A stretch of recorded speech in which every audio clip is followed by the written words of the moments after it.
Rhonda Benson. I'm an Executive Director of NAMI of Butler County. I am thrilled to see everyone here. Now, our speaker for this evening is Bill Nordyke. He is the RN coordinator for Fort Hamilton's partial hospitalization program, correct? And he's going to be talking to us tonight about the program, but also about how to support your loved ones when they're going through the system and how to help ourselves. So Bill, would you like to take the floor? Thank you. Thank you.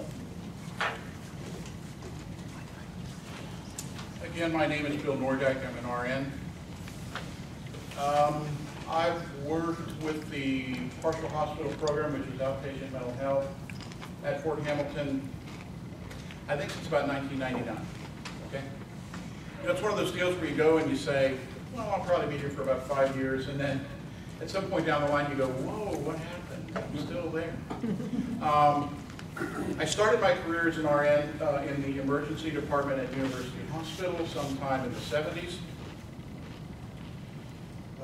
So I worked with med-surg patients. I also worked with some mental health patients there. About 1988, I really started to get more interested in behavioral health. So I quit there, went to Christ Hospital, worked on their inpatient unit for 2 years, year and a half, 2 years. Then we started a partial hospital program there, and I helped to do that. Stayed there until, like I said, about 99 when I came to Fort Hamilton, and here I am tonight. We're going to talk tonight about depression. We're going to talk about anxiety. Where does it come from? Why does it happen? As best we can talk about that, because we don't have all the answers to that, do we? Also, we're going to talk about what we can do to feel better. And in order to do that, we're going to talk about the program and what we do in our program at Fort Hamilton, and you'll kind of catch on as we go along. And then family involvement. What do families need to do, not only to support the patient, but also to support themselves? Because that's important too. Myths and facts about depression and bipolar disorder.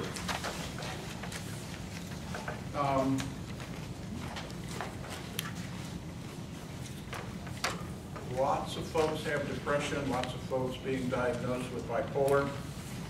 And there's a lot of talk that goes around, isn't there? About, not only about depression and bipolar, but about mental health and mental illness in general, right? And so I like this handout because it debunks a lot of those myths. Depression and bipolar disorder are just states of mind. A person just needs to think positive and they will go away. True, right? Wrong. Depression and bipolar disorder are real treatable illnesses that affect the brain. They cannot be overcome by snapping out of it. Asking someone to think positive is like asking someone with diabetes to change his or her blood sugar level by thinking about it. I am a diabetic, trust me, I've tried that, it doesn't work. Okay? People with mood disorders can feel better with the right treatment. Actually, this snap out of it thing, I have a real aversion to that. Because I think it's insulting, to be quite honest about it. Just snap out of it. Oh, just, if you really want, why are you letting it affect you? Just, it'll go away if you just, you know. Isn't it insulting? It's like, you don't think I've tried that already? You know? And yeah. So either you think I'm very stupid, or I don't know. But I really find that insulting, so I just have to bring that out. Next one. Treatment is a cop-out for people who are too weak to cope with day-to-day life. Actually, the things that bring people to treatment in our program is people are trying to cope with day-to-day life, but they're having problems doing it. So it's not like they want to run away from life, but it's kind of like they've gotten off the freeway and the cars are whizzing by and they can't get back to normal. Seeking treatment is a smart choice that takes strength. Mood disorders are not flaws or weaknesses, etc., etc. Talk therapy is just whining about problems. It doesn't help. Anybody here ever heard that one? Talk therapy has been tested clinically and found to be effective. And in some cases, and in a lot of cases, and we talk about this a lot in our program, it's just as important as medications. I view mental health treatment as being kind of a two-pronged attack. Medications being one of those prongs, talk therapy, and changing attitudes, thoughts, and behaviors being the other part of it. And they're both important. One without the other, many times doesn't work. Put them both together, works very well. Medications that treat mood disorders are habit forming. Okay. True, right? Wrong. With properly prescribed use, medications are not addictive and do not change a person's true personality, etc. People with mood disorders cannot get better. Boy, that's depressing. If you're not depressed already, that is able to make you depressed, right? When correctly diagnosed and treated, a person with depression or bipolar can live a stable, healthy life. Millions of people already do. You know, what interests, one of the things we talk about sometimes, and I think about sometimes, is the number of people we may meet on a day-to-day basis who are being treated for mental illness. But we don't know it because they don't talk about it. We don't know it because they're not sick. One of my favorite sayings is, just because you have an illness does not mean you have to be sick. I've already told you I'm a diabetic, right? I'm not sick. I have diabetes. I will have diabetes for the rest of my life. But hopefully, as long as I do what I need to do, I'll stay healthy. So just because you have an illness does not mean you have to be sick. People can get better, and they do get better all the time. And again, I'm sure we all have people in our lives who are treated for mental illness and we have no idea because they've never told us. Symptoms of depression or bipolar disorder in young children or elderly adults are normal. They're just a part of growing up or growing old. That's a good one, right? No, of course that's not true. People with bipolar disorder or depression are dangerous. Wow. Research shows that people with mental illness do not commit significantly more violent acts than people in the general population. However, people with mental illness are more likely to be victims of crime, right? Right. People with depression or bipolar disorder should not have children. Of course that's not true. Interestingly, we have had a client who is being treated for depression, and she's on an antidepressant. And one of the things she wanted to talk about before she left the program was, I really think at some point I'd like to have another child. What about these medicines? So we talked about it. We talked about her medicine and what the pharmacy says about that and all that. And I said, I think it's really smart, it's really healthy and smart that you're thinking about this in advance. You're going to make an informed choice whenever the time comes. That's good stuff. But of course, people with mental illness should have kids. People with depression or bipolar disorder are not stable enough to hold positions of authority. Yeah, right. Again, you see lots of people every day. Winston Churchill about being a good example of that. Yeah. Who hold high positions in government who had mental illness. Suicide is not a problem in the United States. Only a small number of people take their own lives. Suicide is a significant problem that needs to be addressed, et cetera, et cetera. So, myths, facts and myths, okay? I know we've all encountered some of these myths. We know they're not true, right? So depression, anxiety, bipolar, all this stuff, where does it come from? Where does depression come from? I didn't have it last year, but now I've been diagnosed with this thing. What happened? Where did it come from? Where does this stuff come from? What do you think? Anybody, go ahead. Well, it can be a reaction to a negative life event. Loss of a spouse. Absolutely. Or something like that. You know what we hear, what I see a lot these days, a whole lot these days? I lost my job about a year ago, and I've not been able, excuse me, to find another one. Pressure. And what the heck good am I? I'm not even making a paycheck anymore. My partner had to go out and get a second job. What good am I? Ooh, that's depression knocking on the door, right? So yes, life events. Go ahead. Oh, I have one. Drug use or using narcotic. Absolutely. That's, sometimes I feel like they can self-medicate. You're right. If I drink enough alcohol, it takes some of this pain away. Now the problem is, when I sober up, oh, pain's still there. Plus I'm developing another problem, right? If I smoke enough pot, my thoughts slow down just about enough so that I can really understand what the heck's going on. You use that term, I think you use that term self-medicating. Yeah. That's exactly what it is. Yes, my friends self-medicate a lot, and I'm scared for them. What we know, if we've been in treatment for a while, that there are medications and other things that can do a better job, a much better job, than substance abuse. Right? Where else does depression and anxiety and all those things come from? You guys are good stuff. Where else? Go ahead. Poor coping skills or inadequate. Yeah. You know, I've never been very good at dealing with adversity. I've always kind of walked away from it, and suddenly I can't walk away from this. It's with me, and I don't know how to deal with it. So how do I cope with it? You're right. Others. And Go ahead. I've got one. Go ahead. Acceptance among your peers and among other community people, Or lack thereof. or lack thereof, because Right. that's a big one. Right. Go ahead. I think that genetically, there's, Boy, you guys are sharp. Good group. Yeah, genetically. So we, excuse me, we didn't ask for that. It's just something we were kind of given. You know, when the height genes and all the genes for hair and glasses, eyesight, all those genes were given to us. Sometimes they slip that one in too. I think somebody in the back had their hand. I was going to say genetic and chemical imbalance. Right.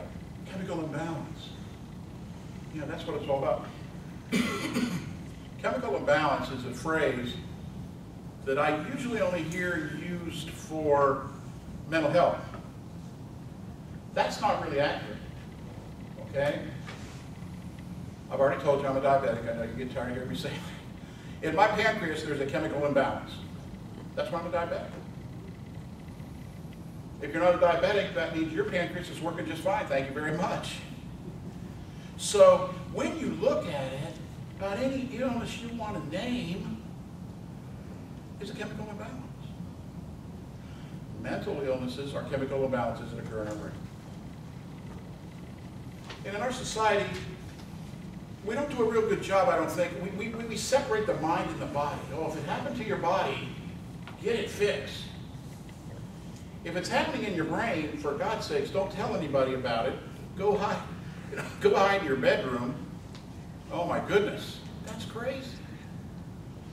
Mind and body go together. What happens to my body affects my brain, and what happens to my brain affects my body. It's all one organism. We don't parcel it out, right? So all you guys are right. What's the word, I'm thinking of one word that is in everything that everybody just mentioned. That word is stress. Stress causes illness. Stress makes illness worse. Right? So, you talked about not being accepted by peers, et cetera, et cetera. Right. That's a stressful situation. Very. If you're using chemicals, like this gentleman talked about, it creates stress. All the things you guys just told me about create stress. Stress creates illness. Stress makes illness worse. Most of the folks, not all the folks, but most of the folks who come to see me have some new stressor in their lives. Sometimes we get people in our program who were there 3 years ago, and they've been doing pretty well. But suddenly, some new stressors come about, and they hit the wall. I can't get over it, I can't get under it, I can't get around it, I don't know what to do about it. Stress. So one of the ways we can become more healthy, both physically and mentally, is to do a better job controlling our stress. Easier said than done, but it's worth looking at. Okay? Let's take a look at the handout on the program, okay? And again, it's not just to advertise the program, it's to talk about the things we do in the program that are healthy. And these are things you don't have to be in a program to do, okay? You can do them at home. You can do them wherever. Any questions or anything so far? If you have questions, by the way, just don't go back. Okay. First of all, excuse me, if you can see, we start each morning with a good morning group. Clever title. I probably should have, done something about it to preserve it or something, but I didn't. So I'll put a copyright on it or something. Anyway, clients get the opportunity to come in and talk about what's going on with them. And last night I had this goal, and it worked. Wow, it felt really good. I accomplished what I wanted to accomplish, or I did what I wanted to do. And some people will say, I had this goal last night, these things I wanted to do, and nothing happened. It was a disaster. Okay, why? What can you do differently tonight? So it's a really great time for folks to talk, for us to do some teaching about all that kind of stuff. We do a lot of goal setting in our program, okay? Do you guys set goals? Yes. Healthy people set goals. Now, if I'm really depressed, I probably don't want to start setting goals for something I want to happen in 2 years. Because that seems overwhelming, right? Sometimes that seems overwhelming even if we're not depressed. So the goal might be something I wish to accomplish today. Ooh, that's a lot more doable, isn't it? So we help people set realistic goals. How many of you set unrealistic goals? Can I see here? It's okay if you say that. I'm not going to take down your name or anything like that. We're not keeping a list. Unrealistic goals. What does that do for you? Nothing? Lady shook her head. No, nothing. What happens long term if I continue to set these unrealistic goals? What do I do eventually? Give up. I give up. Thank you. I quit.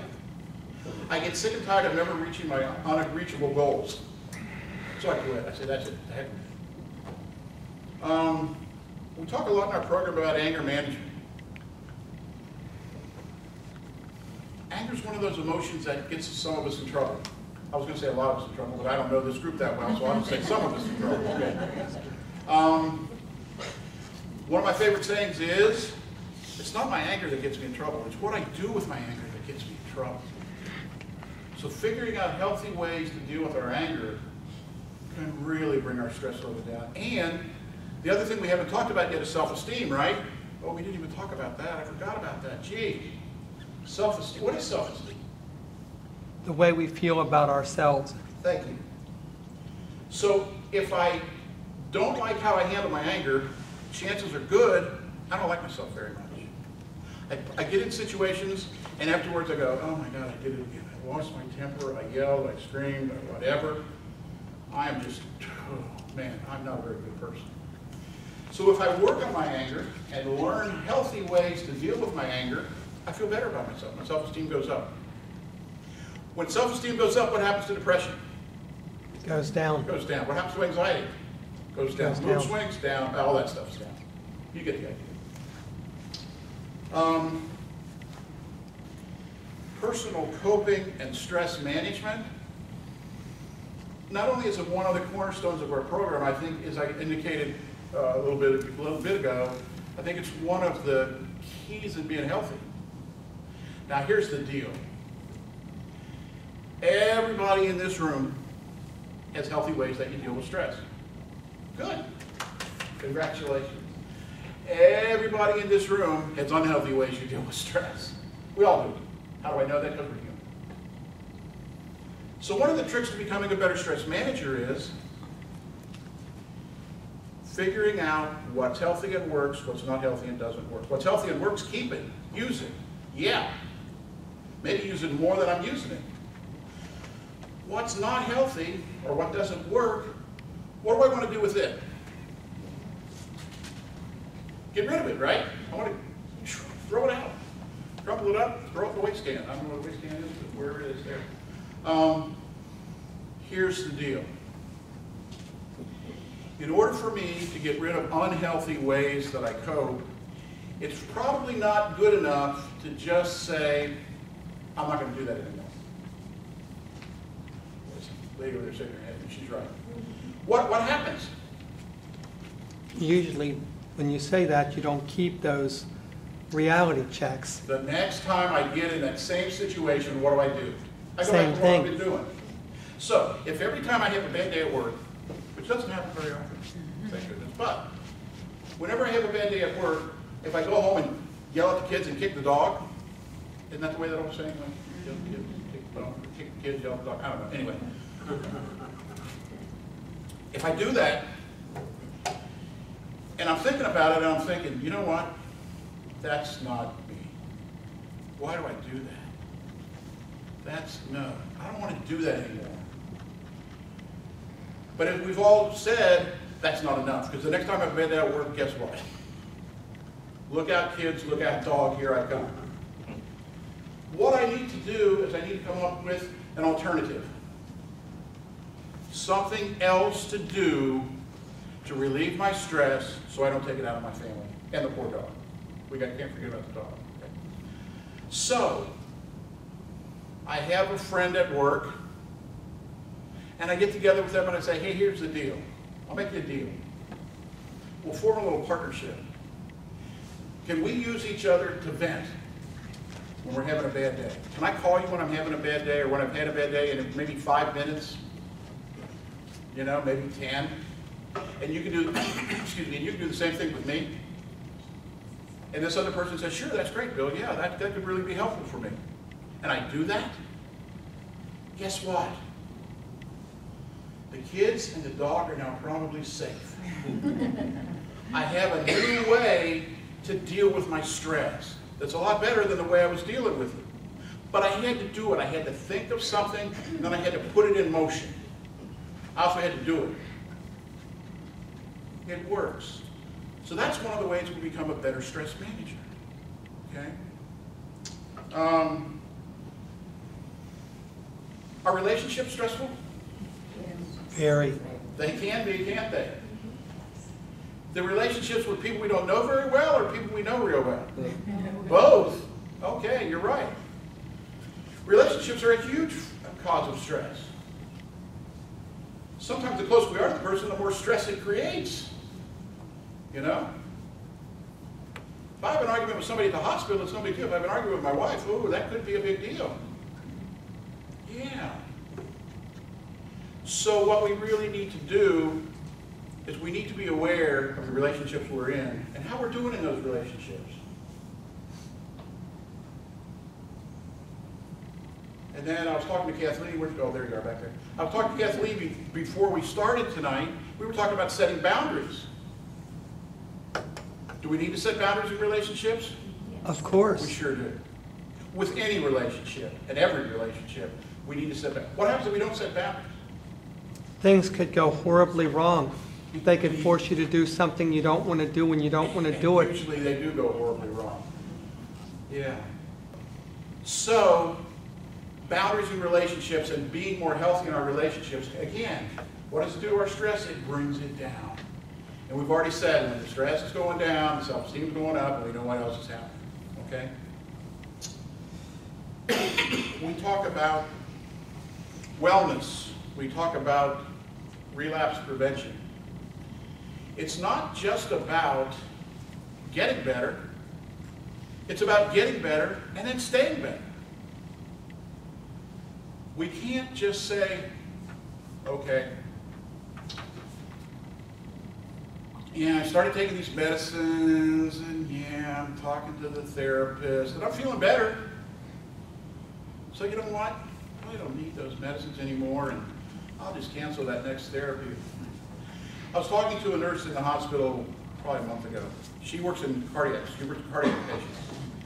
We were talking about the very same thing. She said, it's so frustrating. Somebody has an MRI or some sort of cardiac event. You stabilize them.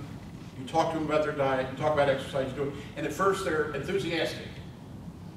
And then after they feel better for a month or so, put the medicines to the side. They put the exercise to the side. Yeah. So it's not just about getting better. It's about getting better and staying better. Again, just because you have an illness does not mean you have to be sick. You'll get tired of hearing me say that before the end of it. So we have to be cognizant of our illnesses, whatever they are. Whether it's a mental illness, other kind of illness, whatever it is. We have to do that. It helps to have some education about our medications, right? Yes. When I was a student nurse, probably longer ago than most of you were alive, but when I first started passing medications, and that's a real big deal when you're a student nurse, trust me, go into a person's room and say, here's, do you know what this is so-and-so, do you know why you take it? And more times than I could believe, the answer I got was, I don't know, or my doctor prescribes it. Okay, I'm glad you have faith in your doctor, but gee, wouldn't you like to know what this pill is supposed to be doing for you? Because if you get home and it's a blood pressure pill and your blood pressure's through the roof, it's not working. You need to tell somebody that. We need to know about our medicines. We need to know about the side effects and what it's supposed to do. It's not just the doctor's job, the nurse's job, it's also our job. Okay? Self-image and self-esteem, self-talk. I haven't even mentioned the term self-talk yet. Wow, I'm slipping. What is self-talk? Silly, it's how we talk to ourselves, right? Sometimes we do it out loud, sometimes we just do it in our heads. Do you call yourself names? I see a yes back there. Yes back there. Absolutely yes back there. What do you say about yourself? Self-talk is extremely important. The way I talk to myself starts to shape how I see myself. How I see myself shapes what I feel like I am worthy of doing and what I know how to do. If my self-image is poor, somebody gives me a call and says, hey Bill, there's this new position that just opened up and I think you'd be perfect for it, and it's da-da-da, and here it is, and here's the number you got to call. What do I do? If my self-image is poor, if my self-esteem is low, am I going to make that phone call? Probably not. Because I'm thinking, oh jeez, even if I send them my resume, even if I get an interview, I mean, after 2 minutes, they're going to go, get out of here. So I don't even make the phone call. Self-esteem, self-image, self-talk determines ultimately what I'm going to get out of life, because it determines what I'm going to do. What I'm going to do. Great cartoon, you probably haven't seen this, I have it in the office. It's a little kitty cat standing in front of a mirror. And the kitty cat's looking in the mirror, and her reflection, or his reflection, big lion. Big lion. That's good self-esteem, that's healthy self-esteem. Yeah. Who's in charge of our self-esteem? We are. We are, absolutely. Does that mean people around us have no role to play? Oh, no, it does not. Right. It's easier to feel good about myself if I'm around people who generally are positive, or at least honest with me, right? It's much more difficult to feel good about myself if the people around me are just giving me negative junk. How do we learn? One of the ways we learn is by repetition, right? When I was a kid in school, I forget what grade it was, but they introduced flashcards. Remember flashcards?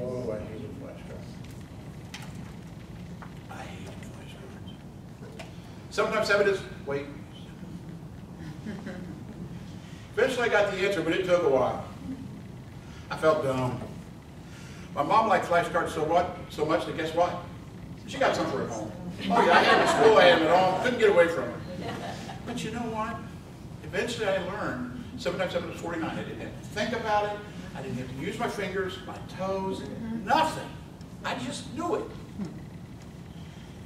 Now, think about that in terms of how we see ourselves.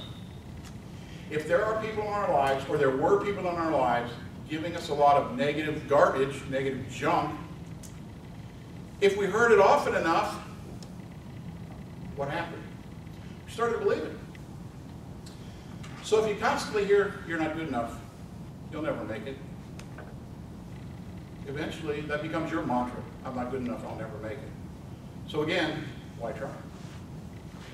Again, self-esteem, self-talk, self-image, extremely important.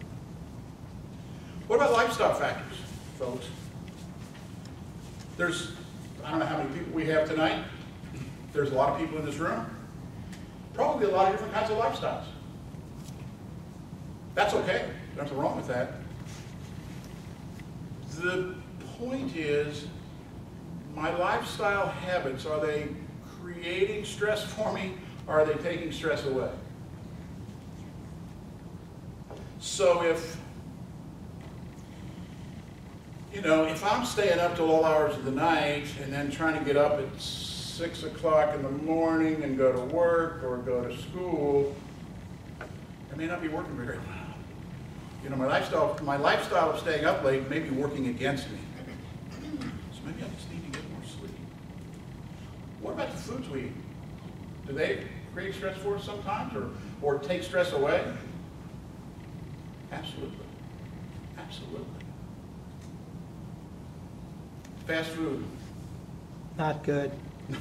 I mean, it's interesting. I'm just driving down Route 4 tonight, oh, there was a McDonald's. Oh, there was a McDonald's a couple of miles back. And I know there's one right out as you leave the building, too. And McDonald's isn't the only character, and I'm not bringing up McDonald's because I own stock in McDonald's, because I don't. But it's easy. It's quick. And haven't we all become rather impatient? Isn't that part of the lifestyle these days? We want everything instant gratification right now. Wow. My kids don't even like calling people on the phone anymore. They text. And they get an immediate response, and they text back. Why don't you call them? Dad, why would I call them? Oh. Pardon me. I'm sorry, I'm old-fashioned. Yeah, we want everything fast. We want it right now. It used to be, if we went out to eat, and we can still do this, but how often do we do it? We went to a restaurant where you sat down, somebody came to you, gave you a menu, you looked at the menu, you ordered, blah, blah, blah. Then they introduced fast food. Oh boy. So we got to stand in a line for our food and sit at these things that you can't call tables. I mean, they're not. If you're a kid, I guess they're comfortable, but I'm sorry, when you reach my age, not comfortable at all. And you wolf your food and you're gone. That wasn't even fast enough, was it? What do we have now? Drive-throughs. So you're driving down the road with a burger in one hand, a wheel in the other, and this is living. Instant gratification. We want everything fast. Be aware. That creates stress. Okay. Cell phones. I got one in my pocket. They're great, aren't they? You know what? They are great, and I agree. My kids can get a hold of me at any time. I'm either going to be at the hospital, or they can get a hold of me on my cell phone. Or I'm going to be at home. But anybody can get a hold of me at any time. Even people I don't particularly want to talk to at 9 o'clock at night can get a hold of me. That's stress. We went on vacation recently, last month. My wife's driving the car. Her cell phone goes off. It's the CEO of her hospital. And he wants to talk to her about some problem. And he doesn't even realize she's on vacation, but she's on vacation. So she talks to him, hangs up the phone and goes, I thought I was on vacation. Yeah. There's a price you pay for staying plugged in. Okay? There's a price you pay for being connected. Yeah, there's a lot of good stuff that comes with it. I'm not knocking cell phones. Like I said, I got one in my pocket. think about it in terms of stress. Think about your lifestyle in terms of stress. And can you begin to turn some things back a little bit? Turn some things down a little bit? Multitasking. Oh my goodness. I watch my kids multitask and I can't believe it. I mean, they're doing 5 things at one time. That's stress. Now, they can do that. At some point, they're probably going to hit that wall, and one day they're going to say, wow, I can't focus, I can't concentrate, I can't whatever. So anyway, lifestyle factors. See, I get off on these tangents. You got to kind of bring me back. You know. Something in front of me. Come on, Bill, let's go. Leisure. We talk about leisure in the program. Why the heck do we talk about leisure? Because it's important. It's an important tool to stay healthy. Leisure, fun. No, fun is not a dirty word. Okay, it's not that word you're thinking. No, it's not. It's okay. Fun is okay. In fact, it's critical. When you're in school, and I mean back in school, right about this time of the year, beginning of school, one of the first English essays you wrote was about what? Oh, very good. What'd you write about? You wrote about the fun stuff, right? You didn't write about the number of times you had to babysit your brother or sister, number of times you had to cut the grass, wash the dishes. No. You talked about going to Kings Island. You talked about playing baseball. You talked about that kind of stuff. Fun stuff. Quality of life. One of the things that our patients want when they come to us is a better quality of life. Fun fits right in there. Fun is part of having a better quality of life. So we've got to do that stuff. Even if it doesn't feel fun right now. It used to be fun, but it's not fun now. Do it anyway. You'll be glad you did. You'll be glad you did.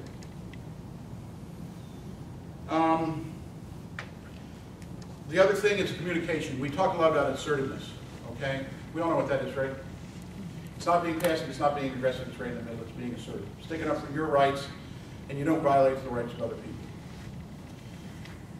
Sometimes people have problems being assertive because it takes, sometimes you have to be a little, the C word, confrontational. A lot of us don't like that word, okay? But it's okay. Practice it, you'll discover you can do it. You can do it. The other thing I didn't mention yet is isolation. How many people here isolate? Anybody? A couple brave people raising their hands. I bet it's more than that, but that's okay. That's okay. What happens when we isolate? We do it because we think it's going to help us feel better.